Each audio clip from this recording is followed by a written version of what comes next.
사도행전 16장 마저 남은 부분을 보겠습니다. 26절로 40절 끝절까지 신약성경 216면입니다. 사도행전 16장 26절로 40절 끝절 다 함께 봉독합니다. 이에 갑자기 큰 지진이 나서 옥토가 움직이고 문이 곧 다 열리며 모든 사람의 매인 것이 다 벗어진지라. 간수가 자다가 깨어 옥문들이 열린 것을 보고 죄수들이 도망한 줄 생각하고 칼을 빼어 자결하려 하거늘 바울이 크게 소리질러 이르되 내 몸을 상하지 말라 우리가 다 여기 있노라 하니 간수가 등불을 달라고 하며 뛰어들어가 무서워 떨며 바울과 실라 앞에 엎드리고 그들을 데리고 나가 이르되 선생들이여 내가 어떻게 하여야 구원을 받으리이까 하거늘 이르되 주 예수를 믿으라 그리하면 너와 내 집이 구원을 받으리라 하고 주의 말씀을 그 사람과 그 집에 있는 모든 사람에게 전하더라. 그 밤 그 시각에 간수가 그들을 데려다가 그 맞은 자리를 씻어주고 자기와 그 온 가족이 다 세례를 받은 후 그들을 데리고 자기 집에 올라가서 음식을 차려주고 그와 온 집안이 하나님을 믿음으로 크게 기뻐하니라. 날이 새매 상관들이 부하를 보내어 이 사람들을 놓으라 하니 간수가 그 말대로 바울에게 말하되 상관들이 사람을 보내어 너희를 놓으라 하였으니 이제는 나가서 평안히 가라 하거늘 바울이 이르되 로마 사람인 우리를 죄도 정하지 아니하고 공중 앞에서 때리고 옥에 가두었다가 이제는 가만히 내보내고자 하느냐. 아니라 그들이 친히 와서 우리를 데리고 나가야 하리라 한데 부하들이 이 말을 상관들에게 보고하니 그들이 로마 사람이라 하는 말을 듣고 두려워하여 와서 권하여 데리고 나가 그 성에서 떠나기를 청하니 두 사람이 옥에서 나와 루디아의 집에 들어가서 형제들을 만나보고 위로하고 가니라. 아멘. 오늘 본문 가운데 보면 이제 빌립보에서 그러니까 세 계층의 사람들이 구원받는 장면을 볼 수가 있습니다. 루디아라는 사람은 비교적 경제적으로 넉넉한 사람인 것 같습니다. 루디아와 그 가정이 구원을 받고 또 하나는 귀신 들렸던 사람 그리고 남의 집에 끌려가서 종살이를 하면서 점을 치고 그렇게 인간 이하의 처우를 받으며 살던 불쌍한 사람 가장 불쌍한 사람이죠. 이 귀신 들렸던 여자가 구원을 받습니다. 그 다음에는 감옥을 지키던 말하자면 공관입니다. 간수가 그 집이 온 집이 구원을 받습니다. 이러한 세 계층의 사람이 구원을 받아서 빌립보 교회가 이루어지게 됩니다. 오늘 본문에 나타난 바와 같이 이제 빌립보 감옥에 큰 기적이 나타났습니다. 호련히 큰 지진 같은 것이 났고 옥토가 흔들리고 문이 열리고 매인 것이 다 풀리는 귀중한 기적이 나타납니다. 이보다 더 큰 기적이 먼저 있었습니다. 그 기적의 결과로 이 기적이 있었던 것입니다. 그것은 바로 옥문이 열리는 기적, 바울의 마음이 열리는 기적, 간수의 마음이 열리는 기적, 모두의 마음이 열리는 기적이 있습니다. 그 중에 가장 기본적인 것은 바울의 마음입니다. 옥토가 흔들려서 옥문이 열리는 것이 먼저가 아니고 바울의 마음이었습니다. 얼마든지 미워할 수도 있고 한탄할 수도 있고 억울하게 생각할 수 있는 여건입니다. 참으로 이유 없는 매를 맞았습니다. 재판도 없이 매부터 맞았습니다. 죄인인지 아닌지 알 바 아니요 먼저 때리고 보는 것입니다. 죽게 매를 맞고 감옥에 들어왔습니다. 그런데 사도 바울의 마음은 열렸습니다. 증거가 없이 이렇게 억울한 매를 맞고도 전혀 한도 없습니다. 분노도 없습니다. 다시 말하면 그 영혼은 자유합니다. 매를 맞으면서도 예수의 이름으로 맞는 매이기 때문에 그는 자유했습니다. 그래서 기적 중에 가장 큰 기적이 그가 옥에서 찬송을 불렀다는 것입니다. 그 마음이 열리고 하나님도 원망하지 않고 사람을 미워하지도 않고 그리고 스스로 아프고 괴롭다고 하는 데에 대한 한탄도 하지 않고 어쩌다가 내가 이 신세가 됐다 하는 그런 고통도 없습니다. 아주 깨끗한 마음으로 감사 찬송을 했습니다. 여러분 이 점을 잊지 말아야 합니다. 기적 중에 가장 큰 기적은 마음이 열리는 기적입니다. 우리는 물리적인 것, 세상적인 것, 혹은 경제적인 것, 정치적인 것 생각하지만 아닙니다. 가장 근본적인 것은 내 마음입니다. 우선 내 마음이 열려야 됩니다. 이렇게 절박하고 상상할 수 없는 이러한 현실에서도 바울의 마음은 기뻤습니다. 누구도 이 기쁨에 참여할 수가 없습니다. 사도 바울만이 감격 그리고 찬양이 있었습니다. 다시 한번 생각해야 합니다. 이러한 마음이 열리는 기적은 기도에서 온 것입니다. 기도가 기적을 낳았습니다. 기도가 옥문을 열기 전에 바울의 마음을 연 것입니다. 그걸 꼭 기억해야 합니다. 그 많은 날 기도한다고 하지만 마음문을 딱 닫아놓고 있습니다. 정말 불쌍한 사람입니다. 이 얼마나 비참한 일인지 모릅니다. 그건 심판받은 심령입니다. 기도하면 마음이 열립니다. 기도하는 사람에게는 미운 사람이 없습니다. 기도하는 사람에게는 억울하고 분할 것은 하나도 없습니다. 기도하면 찬미가 나옵니다. 기도하고 찬송이 나옵니다. 그건 여러 가지 의미를 담은 것입니다만 결국은 단순했습니다. 하나님의 은혜에 대한 감사입니다. 은혜로 나를 보고 은혜로 상황을 해석하고 은혜로 미래를 봅니다. 그런 거로 기도하는 사람은 simplify, 단순한 마음으로 돌아갑니다. 하나님만 쳐다보고 감사합니다. 찬송을 부릅니다. 이것이 원천적이고 일차적인 기적입니다. 이 기적의 결과로 다시 옥문이 열리고 간수의 마음이 열리고 현실이 열리는 것입니다. 현실이라고 하는 절박한 상황, 이거 하나만 풀어보려고 몸부림치는 것, 잘못된 자세입니다. 그러니까 한마디로 말하면 이제 부부 사이가 나쁘다고 하십시다. 저 사람의 마음 감동시켜 주세요. 저 사람 정신 차리게 해주세요. 이거 100년을 해도 응답이 없습니다. 하나님, 내 마음을 열어주십시오. 저 사람을 사랑하게 해주세요. 저 사람을 사랑하게 해주세요. 그럴 때 정말로 사랑하게 됩니다. 저 사람을 사랑하게 되면 그때 가서 저 사람의 마음이 열리는 것입니다. 그 순서를 분명히 알아야 합니다. 이런 재미있는 얘기가 있습니다. 어떤 사람의 집에 그 남편이 어지간히 술을 좋아해서 하루도 맑은 정신으로 돌아오는 날이 없습니다. 항상 늦게 돌아올 뿐만 아니라 또 돌아와서도 어지럽게 토하고 이렇게 어지럽혀서 그 시중을 들면서 부인은 늘 생각을 했답니다. 어쩌다가 내가 이 신세가 됐나? 이런 시중하려고 내가 이 세상에 태어났나? 이러려고 결혼했나? 결혼생활 10년을 지내면서 늘 그게 한이었답니다. 이분은 교회를 나가는데 기도할 때마다 늘 그 기도입니다. 저 남편을 예수 믿게 해주세요. 그리고 나도 부부간에 교회 나와 가지런히 앉아서 예배드리는 그런 행복을 한 번이라도 맛보게 해주세요. 빨리 회개하게 해주시고 술 끊게 해달라고. 그렇게 10년을 기도했는데 응답이 없습니다. 어느 날 또 만취해가지고 들어와서 쓰러졌는데 어질러 놓은 걸 다 치우고 잠자리에 누웠는데 코를 드렁드렁 골면서 자더랍니다. 옆에서 잠자리 기도를 하려고 앉아보니까 또 눈물이 흐릅니다. 어쩌다가 이 신세가 됐나? 주여 언제까지 이럴 것입니까? 한탄하면서 기도를 했습니다. 그런데 성령이 감동해서 그 마음속에 지난주에 교회 나가서 목사님으로부터 들은 말씀이 생각이 납니다. 감사함으로 아뢰라. 그리하면 이루리라. 감사함으로 아뢰라. 그리하면 이루리라. 빌립보 4장에 있는 말씀. 감사함으로 아뢰라. 감사와 더불어 기도해야지. 그렇게 눈물 흘리며 한탄하면서 기도하는 건 응답이 없다. 그런 말씀을 들은 것이 생각이 납니다. 그래서 그때 그가 이제는 안 되겠다. 감사부터 먼저 해야 되겠다.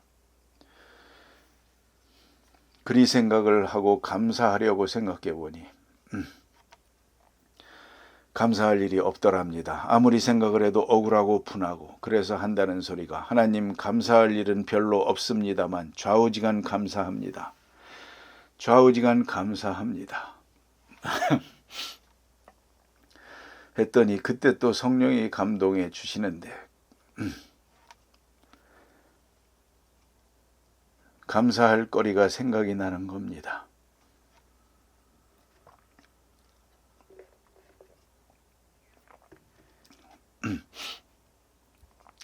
그래도 과부보다 낫지 않느냐. 맞아, 저런 거라도 하나 있는 게 낫지. 없는 거보다야. 과부보다 낫다 이겁니다. 그리고 또 술 취하고도 제 집 찾아 들어오는 게 얼마나 착하냐. 그것도 감사하고요. 또 저렇게 술을 마시면서도 건강을 지켜나가는 거 그거 감사하고요. 또 저렇게 토요일 날까지 술을 먹고는 또 주일날은 집 봐주고 교회 나가라고 한단 말입니다. 그것도 감사하고 핍박하는 일은 없습니다. 이래저래 생각하면서 감사의 기도를 드리니까.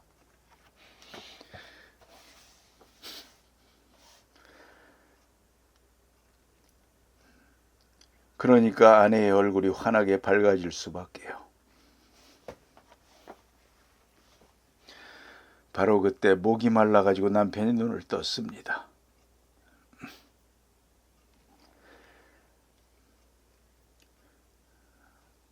눈을 떠서 보니 아내가 어떻습니까? 빙글빙글 웃고 있지 않습니까?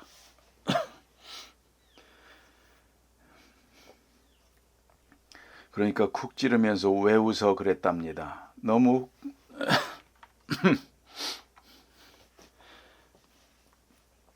아내가 말하기를 너무 고마운 게 많아서 그렇습니다. 아니 이런 술주정뱅이하고 살면서 뭘 고마운 일이 있노? 아니요, 그렇지 않습니다. 구체적으로 얘기를 합니다. 당신이 집 찾는 게 신통하고 건강을 지켜나가는 게 감사하고 당신이 있어서 우리 아이들과 이렇게 살지 않습니까?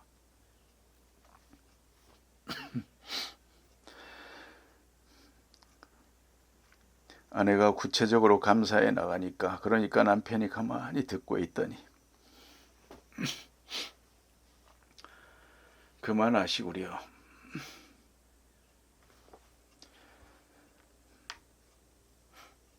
다음 주일에 교회 나가줄게 그러더랍니다. 그리고 그 부인의 간증이 재미있습니다. 감사와 더불어 기도했더니 즉각적으로 응답하시더라.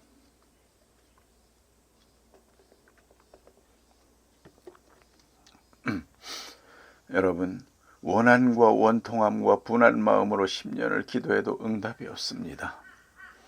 감사하는 기도.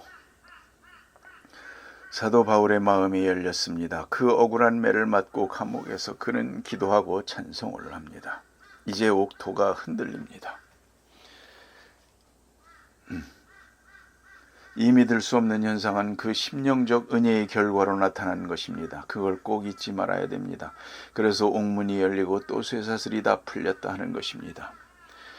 지옥이 어딥니까? 지옥은 원망과 불평이 있는 곳입니다. 아무리 좋은 집이라도 원한이 있고 미움이 있고 그러면 그게 지옥이고요. 비록 감옥이지만 그렇지 않습니까? 감옥에 쇠사슬에 매여 있지만 마음이 평안하고 자유하면 거기가 하늘나라입니다. 그걸 잊지 말아야 합니다. 단테의 신곡이 있죠. 한 부분을 늘 기억합니다. 지옥편에 보면 지옥에 있는 사탄들이 마귀들이 너무 괴롭고 뜨거워서 원망을 합니다. 마지막에 한탄을 합니다. 그리고 후회를 합니다. 이럴 줄 알았으면 우리도 예수 믿을 걸. 그런 소리를 합니다. 한탄을. 마귀의 계수되는 사탄이 크게 꾸짖습니다. 여기는 지옥이다. 지옥에는 눈물이 없다. 오직 이를 가는 일이 있을 뿐이다. 하나님을 저주하라. 원망하라. 이를 갈라.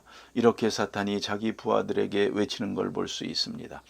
한을 품고 이를 가는 그곳이 지옥이고 비록 빌립보 감옥이지만 찬송을 부릅니다. 사랑합니다. 그곳은 천국입니다. 이걸 우리가 꼭 생각해야 됩니다. 오늘 사도 바울이 죄수를 향해서 내 몸을 상하게 하지 마라 그럽니다.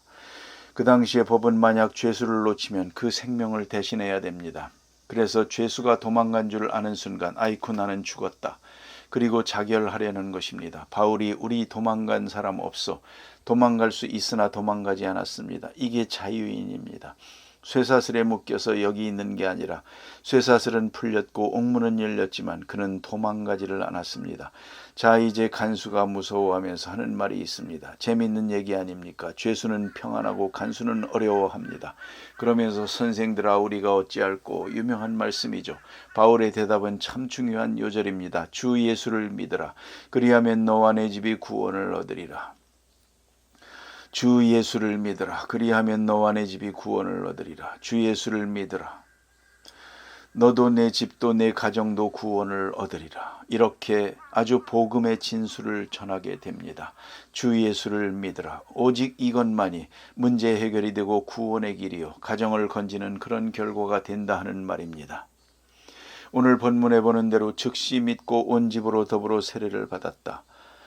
화끈한 데가 있습니다. 이 엄청난 사건 앞에서 그는 앞뒤를 돌아보지 않습니다. 오로지 바울의 그 예수를 믿기로 합니다. 온 집이 구원을 얻었다.